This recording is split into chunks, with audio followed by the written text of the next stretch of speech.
Ready to revolutionize your higher ed marketing game? Yes. Well, then don't miss out on Element 451's Engage Summit, June 27 and 28. Explore the cutting edge world of education and AI technology and unleash your creativity like never before.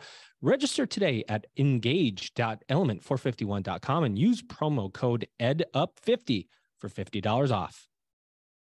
The global gathering for educators and institutions is here. Anthology Together is where inspiration, connection, networking, and EdTech insight and innovation intersect into the premier event destination for the global education community. Registration is open. Go to anthologytogether.com.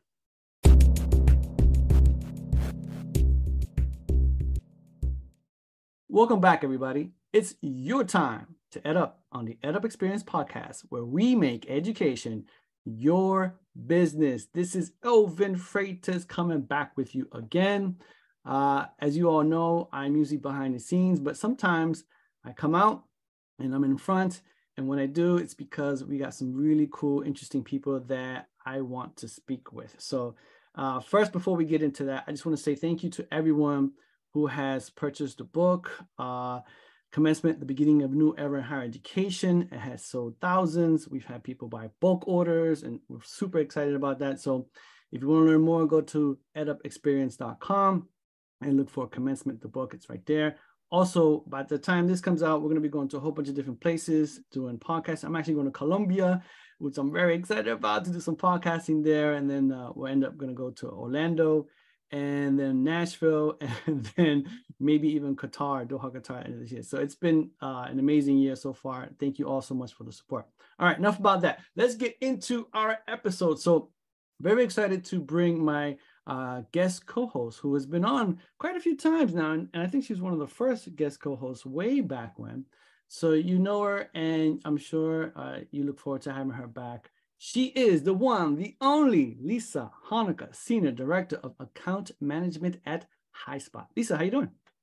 I am great, Elvin. It is so awesome to finally meet you and be doing this with you. Obviously, you had mentioned you were behind the scenes for all this time, but the interactions that we've had over the years, you are an old friend, and you missed one city on your stop. I think you and Joe are due to land in Raleigh. Yes. Yes. Oh my God. Yes, that's right. Yeah, North Carolina. Yeah. That's right. Towards the end of June. So we get to have a star sighting with all of us together. That's great. Yeah. Thanks for reminding me. You've been on point so far. I got to admit, you're like a pro now. It's great. And I'm so rusty. So I appreciate you being here. So, all right, let's get into our amazing guest. And hopefully I get her name. You know, whoever's listening knows that I'm really bad at names. I'm going to try my best, and feel free to correct me. So our guest today is Stacie Haller. Or Haler, I think it's Haler, Chief Career Advisor at ResumeBuilder.com. Stacie, did I get it right? Well, you got it very close, Stacie Haller, but I really appreciate it, Elvin, and I'm just happy to be here with you folks. Thank you, Stacie. I appreciate that. So thanks for coming on. I've been looking forward to this one because I have so many questions. But first, we always start with, what do you do and how do you do it? So thank you again for having me here. I am the Chief Career Advisor with ResumeBuilder.com. And that is a site where we do provide a pretty deep and wide variety of templates, of resumes, a lot of information to share with our audience when you're embarking on a job hunt. And we created a site that's a good place to go when you're first starting out and looking in your job search. So I get to also interface with our team as we're putting surveys out to the field. So we like to keep our pulse on top of what's happening in the job market as well. So I'm happy to share some information with you regarding higher education. Yeah, it's funny you mentioned that, Stacie, because that was my follow-up question. I was looking at the website, and I know you have tons of information on higher education. So if you could definitely share that with our listeners, because as you know, most of them are in or around higher education. So we love to know what's going on. What's going on with higher education? Well, in the higher education field, we know, approaching when you're in that field, approaching jobs, there's different kind of job search because you have different kinds of credentials and backgrounds and experience. And that's why on our site, we have a variety of templates that are really geared to your occupation and your field because there are nuances there. But in general, the information on how you should start a job search is really similar across the boards too. There is a lot of work we do with also college grads entering the workforce. So there's a lot of talk in the media today about preparation of the folks who are graduating higher education and what they're equipped with to enter the workforce. So we can approach this in a couple of different ways, Elvin. Yeah, I know that you have some information about Gen Z. Is that correct? That you had a report out? Is that something you can talk about, Stacie? Yes, we had a very interesting survey recently, and a little surprised at that response from 1,000 hiring managers that they were really struggling. 3 out of 4 of them said they were not happy working with the Gen Zs, and there was a lot of turnover there. And it really is a unique situation. Typically an entry-level job is entry level.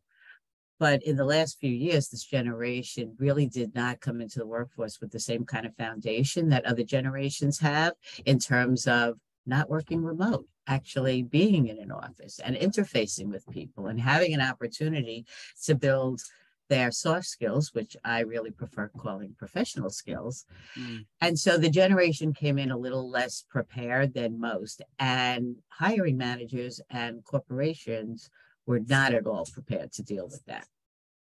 Wow. So before I pass it on to Lisa, I just want to dive a little bit deeper into that. So what were some of the huge takeaways from that survey that you think would be very interesting to our higher education audience? The takeaways are that, well, there's 2 sides of the equation. On the hiring education side, I think we do need to focus on preparing these students for work. I have a master's degree in career counseling, and I had an opportunity to do career counseling at a university or go into a private practice. I ended up going into a private practice at that time. And I realized that so many folks who work in college career centers at college often lack some of that real world outside experience. And a lot of what I see tends to be behind the times when you're in the workplace, and it's changing very rapidly. And there are things that can help college students now. Those students who are graduating, who jump on, let's say, ChatGPT and get an expertise in that area, should absolutely have that on their resumes. And that's going to put them ahead of some other people going into the job market. So I think the higher education does need to focus on real world experience, partnering with organizations in their communities. Many colleges have been very forward thinking and partnering and moving along to help their students get that type of experience. But what I find in my practice is there are many institutions who are not doing what they could or should be doing. Yeah, that's a really good point. And I like the ChatGPT idea. I think people are just testing it and playing around with it, but putting it on the resume could be a separator for some folks that, because I did a LinkedIn poll myself, and there were a lot of people that are not actually even playing around with it and using it. So I thought that was interesting. So putting that and saying, hey, I have knowledge, and especially how to ask questions and be a prompter, right? That's a whole nother prompt engineer, right? It's a whole nother job. Oh, yes. Go ahead. Yeah. Yeah, no, there will be jobs created by this. It also behooves the higher educational institutions, as well as this cohort of graduates coming in, to keep an eye on how the world is changing and what occupations to pursue, right? Everybody's talking about what AI might replace, but then again, what AI might generate in terms of new job opportunities for people. Clearly we're seeing a shakeout in some areas where there may have an impact. So I think it's helpful for graduates to understand the current marketplace and get prepared walking in. And since Gen Z has gotten this reputation that they're not as prepared, the institution should work with them about how do you get mentors, what's expected when you first enter a job. One of the things we've heard in our survey is how to collaborate, how to take constructive criticism. This Wow. cohort group does not know how to function in that environment. And I hear from hiring managers, they're frustrated too. Like, how come these young ones just don't understand this? And so we're seeing that that's doing a little churn and burn, and Gen Z is getting frustrated because they want to be successful. They just don't have all the right skills. So I think once that's acknowledged by everyone, that'll pass. I think we all remember how nobody wanted to hire a millennial because they were entitled. And now all of a sudden, Yeah. 10 years later, everybody wants to hire them. Well, they have 10 years experience. Maybe that's why. That's a really good point. Speaking of a collaboration, I know how to be a good collaborator and bring in my guest co-host. Lisa, go for it. Thank you. Okay, I love this conversation, and I have been a hiring manager for more probably time than I care to admit, but certainly had the millennial bias. I'm going to own that. But now working in tech, where you have very early in career individuals, and honestly, just being immersed in DEI&B training, I think that has really helped me flip my lens to look at what can I learn from them versus what do I expect from them, and really try to find a balance in that. But I love everything that you were just talking about there, Stacie. I'd actually like to turn the clock back even further in somebody's age continuum. And there was an article recently, I think actually maybe just 2 weeks ago, that you all put out about a survey reducing the age that kids are employable. So those child labor restrictions potentially being lowered. I am curious as to what your take is on this, because some of the things in that article are absolutely fascinating to me, and I'd love to just hear what you have to say about it. You know, Lisa, I would love to chat. Unfortunately, that was one survey I was not as involved in. And honestly, I wanted to make sure we had the right all kind of legal info. You know, it touches a lot of different categories, that topic. My own personal opinions. We hear lots of things in the news even today about how young people and migrants and, what's changing out in that labor force out there. So I would love to dig in deeper with you, but unfortunately, I did not get underneath that survey enough, but we could talk about anything specifically there in general. I think what's coming about is the shortage of talent in a lot of positions where people do not typically want to jump for those positions. We're looking to fill a void somehow. Yeah, no doubt. I think the thing that stood out in that article to me, and certainly I have another question I want to dive into, was the work ethic that comes when you do work young. And I know when I was 15, I was waiting tables at Victoria's ice cream parlor. And I think, first of all, everybody should be a server. I think there's tremendous value that you learn from that. But what I loved about the survey is, for sure, there's the aspect of filling those jobs that need roles or need bodies in them, for sure. But I just love the slant on the work ethic and building in that grittiness, that tenacity at such an early age. And I do think that would set people up for even better success, regardless of what higher education path they chose to, because of that tenacity, that grit, resilience that gets built at that very early age. I could not agree with you more. In fact, I'm with you, Lisa. I was a checkout at a supermarket all through high school and worked every summer. And yes, dealing with the public at an early age brings a lot of skills that you could sharpen, right?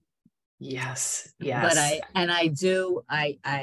agree with you. Now, let's cycle back to what we were just saying earlier. Maybe those Gen Zers who didn't have that early working experience are more behind the 8 ball. But the Gen Zers who maybe did have that grit and worked through school are not experiencing the same thing now at entry-level jobs because they have had the opportunity not only to build a grit, but learn how to work with people, learn how to get feedback, learn how to work with a boss. Exactly. Exactly. Okay, if we could then switch to a survey that you were involved in, and this one was mind-blowing to me, but the survey, I think you all did it in the beginning of the year about overemployed coworkers or team members, employees out there. I'd never heard about this until I read it, and then I was like, oh my gosh. Did that ever happen to me? Was it anybody doing that in my organizations? You know, and it's interesting to know why that freaks people out too. But this is all coming out of the changing workplace and the remote world. And I think it's going to accelerate even more because I'm reading lately with AI, the folks who are really good at AI, now they're doing like 3 or 4 jobs in the same amount of time, if they're really good at it. So it's interesting how it's progressing even more with the advent of AI to the point that people could be at home and working several jobs. And it is really interesting. In the old days, people before remote work, employees, you were okay if you had a weekend on the job as long as it wasn't with a competitor or it didn't affect your work at all, right? But now people are finding ways that they can make it extra money. Now, most of what we saw in the overemployment, they weren't all full-time jobs. Somebody had a full-time job and then they might have done 2 part-time jobs. Or sometimes people are looking to start their own business and they're not ready to do it and they're doing it on the side. So there are some sort of variations to all of that.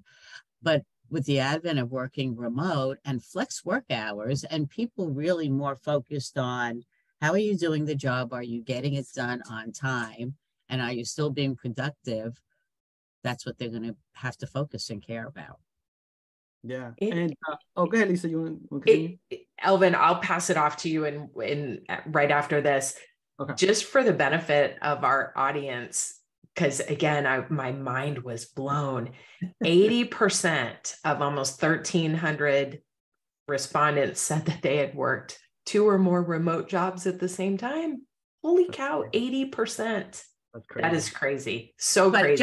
But just keep in mind, one of those jobs could be selling things on an online website.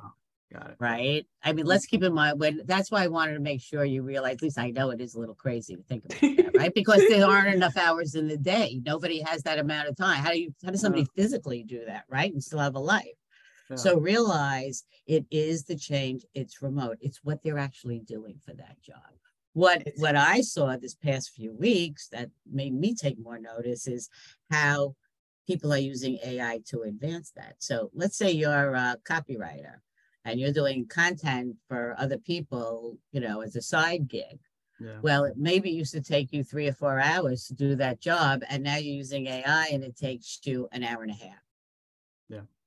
Crazy. So now you can do more work. So this is only the beginning to see how this is going to play out. Nuts.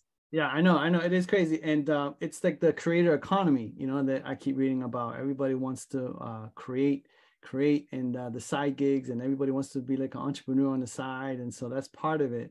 And that makes sense to me. And one thing that I was thinking about before we got on is that, and this is crazy, Stacie, I'm going to ask you a crazy question, but don't you think that career services departments at higher education institutions will eventually be replaced by AI? Am I crazy?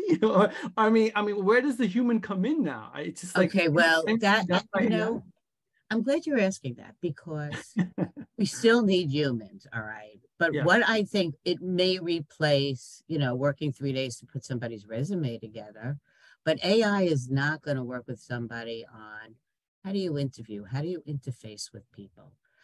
I think there are more critical skills that those career centers could be working on with students than just writing resumes or how to apply to a job posting. Okay. So just like in an HR department, the person who was writing job descriptions and responding to candidates, that job may go away, but that person could now focus maybe on interfacing onboarding, right, Lisa? There's plenty of things that you need humans for. It's only going to take away the transactional pieces and maybe do a better job. But I do think that these career centers and the universities need to get up to snuff, need to partner with organizations and do a better job really preparing students. And it's not just about writing their resume. Yeah. Don't settle for average marketing strategies. Join us at the Element 451 Engage Summit, June 27 and 28, and discover how to harness the power of AI technology in higher ed marketing. Connect with industry leaders, explore cutting-edge technologies, and future-proof your marketing strategy. Use promo code EdUp50 for $50 off. Register now at engage.element451.com. The premier EdTech event is right around the corner. Epic. Anthology Together is the destination for visionaries, educators, and learners ready to unleash the power of education technology. EdUp will be on site for the thought-provoking keynotes, peer-driven discussions, and unparalleled networking opportunities. We guarantee you will leave inspired and connected. You don't want to miss it. Book your tickets to Nashville for AT23, July 17th to July 20th. Register today at anthologytogether.com.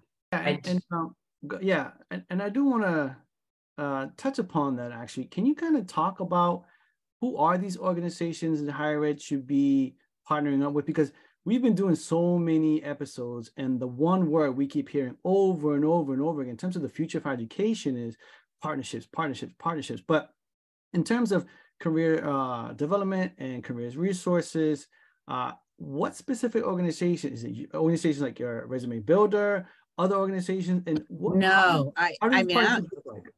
we're talking about hiring corporations, companies. Okay. That, before we got into the remote work world, there were many colleges and universities who were looking to partner with companies in their own geographical location, right? Yeah, because the students are there, right? And they could be, I'm sitting in Boston. I know you all thought I was in New York with my accent. But, up here, there's 28 colleges, right? And so to partner with companies and organizations where you can actually, if somebody knows they want to go into a specific field or a specific job, then why not create that before they graduate and prepare them for how to get those positions? And then the companies could have maybe internship programs, or there could be programs set up. Now that things are remote, that really opens the field even wider. To what companies want to do. Organizations like Coursera and other places like that are trying to bridge some of those gaps, right? Yeah. And that's when I think the colleges should also, I don't see their mission only just as an education. You go to get an education so you can have a good life and pursue what you want to be doing and contribute to the world and support yourself and your family. And that's just as important, I think, as the education that comes with it. Yeah, no, I agree with you. And I asked that question because, like you said, there are a lot of opportunities for AI to create new jobs, but also, obviously, it will definitely be more efficient and eliminate some jobs. And so when we're talking about, career services and higher education, how can they be more efficient? And obviously, like you said, now they have more time to onboard or specifically work with the students, maybe do informational interviews or mock interviews, and talk about eye contact and talk about nonverbal language. I don't really see AI doing that anytime soon. Right. Or how about when somebody really doesn't know what they want to do and they need a coach or a career counselor to really help them kind of take a look at different things and understand how to pursue that, right? Yeah, that's a good point. It's at the beginning where a lot of students are still trying to figure out, I have no idea what I want to do. And I'm sure there's a large majority of them. That's why they change majors so many times, because they're just trying to figure out what they want to do. And I noticed that also talking to a lot of folks on the podcast, that they're trying to put career services, career-minded resources up front in terms of their recruiting and their marketing, their messaging, their branding. It's saying, hey, we will find you a job, because that's what most students want. that's what most of the parents want. So there's that attachment, but there's also the piece where we're going to try to make you a better human being. Obviously, someone's going to be well respected in the community and give back and be involved and be a good community member, a good global citizen, right? Mm-hmm. So, Yeah.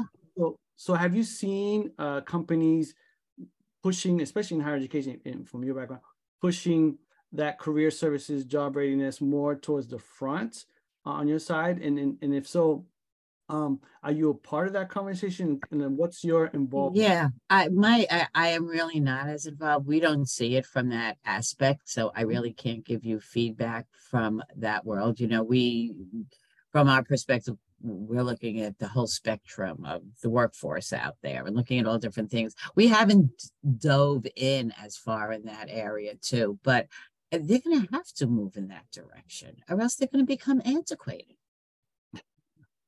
Yeah, that's a good point. So I wanted to know, you know, I saw on your website that you use AI as well, right? Use AI. Yes, we are starting to incorporate that. Well, LinkedIn's already done that. Yeah, exactly. So I wanted to know, you know, how are you using it, and what's the user experience like when they go to resumebuilder.com, and what is their experience with AI, and then when do the real people come in place? I mean, well, you know, it's so interesting you're asking. I just had a meeting about this last week, so we're first integrating that now, and you know, just the way LinkedIn does. There's a mixture of we need to integrate it because that's what everybody is looking for, and that's how we know it could accelerate it. But you do need to start off with a basic template and some information. So I actually am going to be jumping in soon to see how it works, but we're getting in there to get that ramped up. I don't know that we're fully functional there from what they told me, but we are incorporating it in there. So what it does is it opens up the feedback to what you're looking for. So as you know, pulls all information across the web, pulls best practices, will pull information very quickly. But regardless of where it is, even if you're using AI for a resume, you still need a human being to review it and to tweak it. And it's still never, it's not like it's going to generate a product that you don't need any human massaging to. So I can't give you specifics at the moment of how it's used in there, but we will be incorporating it because honestly, if all of the folks who are in the business of doing this don't start to incorporate it, we're going to be left behind. Yeah, I agree. So as a good human, I'm going to hand it off to my other good human, Lisa. Go ahead. Thank you, Alvin.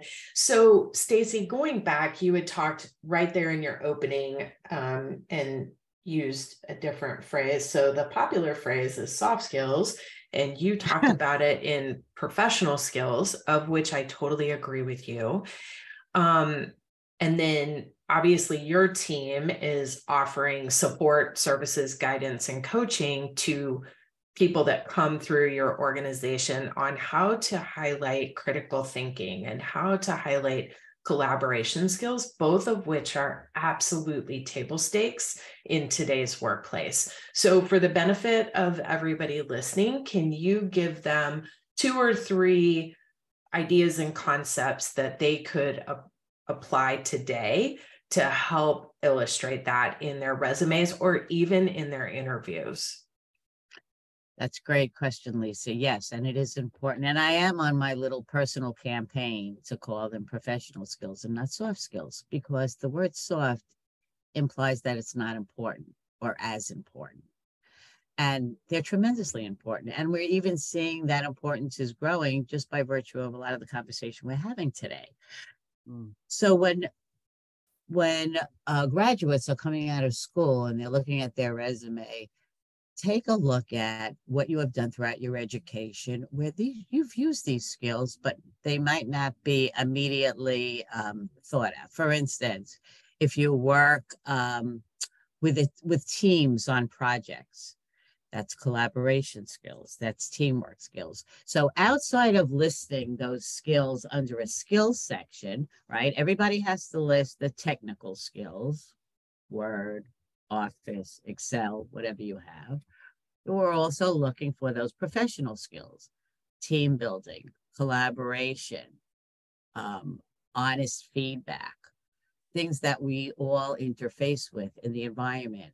So I would have them listed as skills separately, but also incorporated in the bullet points of the activities through college. If you led your athletic team, that shows leadership. If you've worked on it with alumni groups or other groups within the organization or through college, or you did volunteer work, those are places where you can highlight those professional skills by virtue of what you did. So it's kind of a double take. Get it in to your experience and then highlight it below that that's an area of your expertise.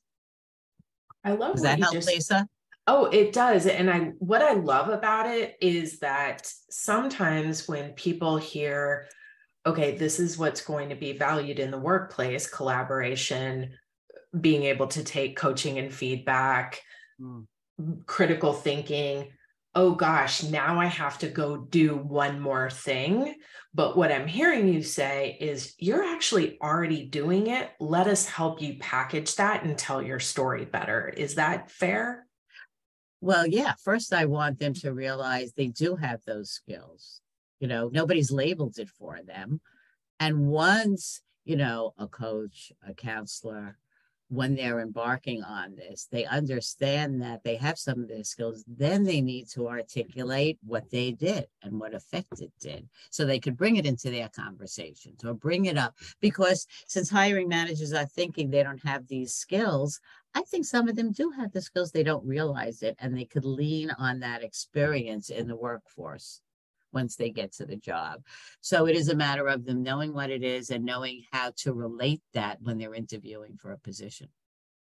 I love that. And Elvin, I'm about to turn it back to you, but Stacie, I hate using a saying, but I'm about to double click into that. I know very long time ago when I was preparing for a director interview, a good friend of mine who is an amazing HR professional was helping me prep for that interview. And she said, Lisa, you need to use the SAR method, situation, action, result.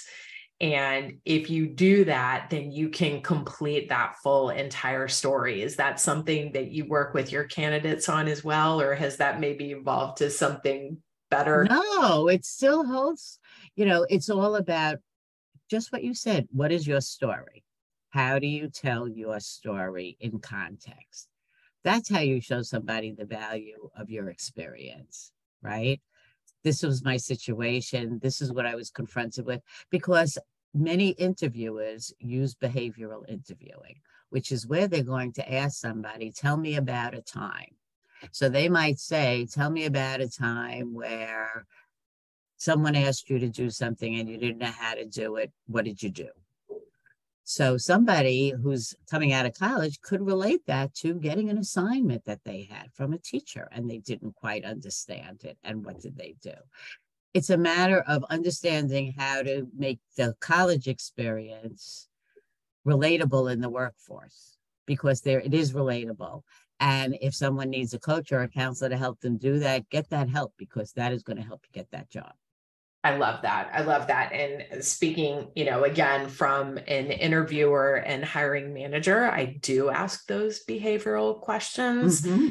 And I definitely take them down 2 or 3, 4 levels, because obviously, hopefully they do have a coach, whether that's through Resume Builder or even their mom or dad, you know, being able to dig further and to see how that could apply to other situations is super valuable. But the great news is, again, what I heard you say is that your organization is helping people understand that what they do every day does have value and can translate to the workplace, but they just need to be the ones to illustrate and communicate that. Well, I will tell you, we don't, at Resume Builder, we don't do that kind of coaching or counseling. We're more like an online resource for the basics. Now, I do, you know, you're going to find this interesting, Lisa. I do, in my own private practice, work with a lot of entry-level folks coming out of universities. Why? Because it started years ago when my friends' kids graduated and none of them wanted to listen to their parents. So they sent them all to me. You're laughing because you know this is true, right? Yes, yes. Okay. Now, by the way, they weren't so happy listening to their parents' friends in the beginning either. Yeah. But once they got over that and saw my background, and that really was the germination of my own practice. So it is my own personal mission because it's out there. So, you know, sometimes the parents don't understand it either. They forget what it's like when they graduated and started a job search, and it's very different. And quite frankly, most parents now are trying to figure out their own workforce situation, remote and flexible, and where their careers are going. But that's the role that I believe that the career counseling office should be playing. Yes. Yes, I love all that. And I did chuckle because literally just this morning, I've got a rising senior and he thinks he doesn't need help on his college essay. And even though his father went to school for journalism, like he understands how to write and communicate and storytell. So I literally reached out to somebody at his school who I thought did exactly that, you know, college application coaching. And I was like, hey, Sue, rumor has it that blah, blah, blah. And I was like, my son's not going to take our advice. Can we tap into your husband? She's like, oh yeah, here you go. Here's his number. Text him. So it's exactly what you just said. That's why I said you're going to appreciate that. But, you know, I do love helping them. Honestly, I worked with someone who came out of, it was University of Michigan, and never had a job, got out after a master's degree, and they put together a 5-page resume for somebody who never had a job. Oof. Okay. And then, you know, the response so I was working on it. I'm like, this isn't going to work for you. This is never going to work for you. So after he fought that, and I eventually convinced him, and he was very upset because he had a lot of college loans and he could not believe that that career center would give him a resume that would not work for him. And he was really, and I understood that. He's still paying off college loans. And this center gave him a 5-page resume, which is honestly ridiculous for somebody getting out of school. All right. So I redid it with him finally when he came around, and he immediately got a great job. Wow. But that's what frustrates me. They should be doing the opposite. Right? Yeah. They should be doing exactly, Lisa, what we were just talking about. How do you translate these skills? Show them that they have it. How do they talk to it? Help them figure it out. AI isn't going to be doing that.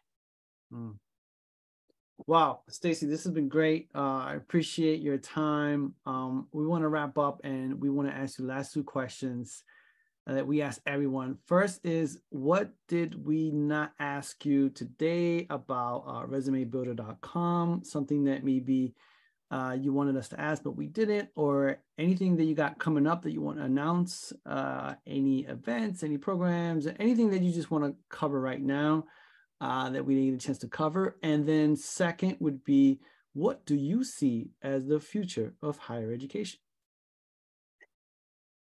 All right, Alvin. So first, well, first, the one thing that I just want to say with regard to resumes and things like that, they really are important. You know, the only purpose of a resume is to get you an interview. And it's really important to get it right the first time, because unfortunately you don't have do-overs. So if you send a resume and it doesn't bite, you can't like fix it up and resend it. Yeah. So it's important to really be set up correctly from the beginning, understand how to go about finding a job and what's important, and getting that right help that you need. So I did want to stress that. That really is important. Okay. In terms of what we offer, stay tuned. We're always doing surveys. We're keeping our pulse on the marketplace. We like to see what hiring managers are saying, and we cover all different topics. So it is a good place to look on our website if you want to see what the current trends are and where we see it going. Now, in terms of the future of higher education, I do think the demand and the drumbeat is getting louder and louder, because between the push towards I mean, how many state and federal governments already waive college degree requirements for jobs? Good point. Yeah. I believe it's really important. If you want to be an accountant, you need to have an accounting degree. If you want to be a teacher, get a teaching degree, because those degrees truly prepare you for the job you're looking for. Outside of that, we have to do a better job, because the rest of the world is going to say real world experience is just as good as a liberal arts degree or a history degree if you're looking to, run a sales organization. So I think we got to wake up on that side and do a better job preparing people to make college still what it should be. The reason isn't just to prepare you for the world, it's for everything else, thinking critically, participating in the world. God knows we need a lot of that today, right? And good citizens contributing. But we also need to prepare them so that they could take care of themselves and their families and feel fulfilled. So I still think there's a lot of work to be done, and I'm really glad the conversation is out there. Great. Fantastic. Wow. So, Lisa, I just want to know, do you have any thoughts on what Stacie just said? I'm just curious. I definitely agree with her. And I think that when we look, because we've talked about multi-generations at this point, I think from a corporate workplace, and just double clicking again on DEI and B, I think that people from every generation has something to learn from the other 4 or 5 in the workplace. And I think approaching all of this with curiosity will help everybody flourish moving forward, especially coming out of COVID and all the weirdness that brought to the world. There are great things for everybody to learn from everybody.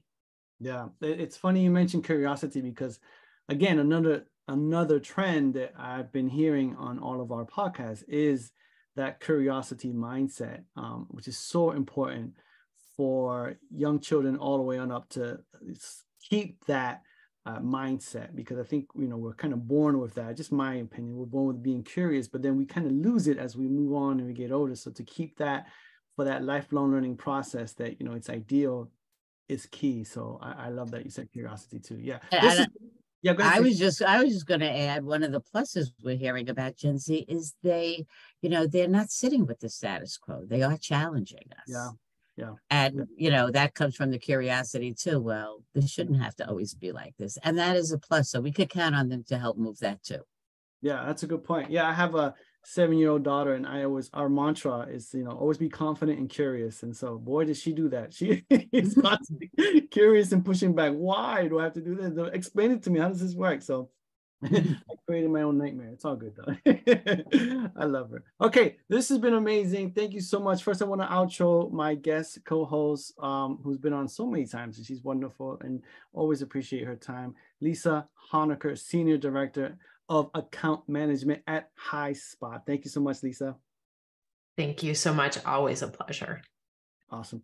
And then I want to outro your guest today, Stacie Holler, Chief Career Advisor at ResumeBuilder.com. Stacie, did you enjoy your EdUp experience today? I truly enjoy. I love talking about this. This is important stuff. I mean, these are things we need to pay attention to, and I feel I'm just as passionate as you folks about this. So it was a great experience chatting with you today. Awesome. Thank you, Stacie. And with that, ladies and gentlemen, you've just EdUp'd. Experience Element 451's Engage Summit Conference this June and get ready to unleash the power of AI in higher ed marketing.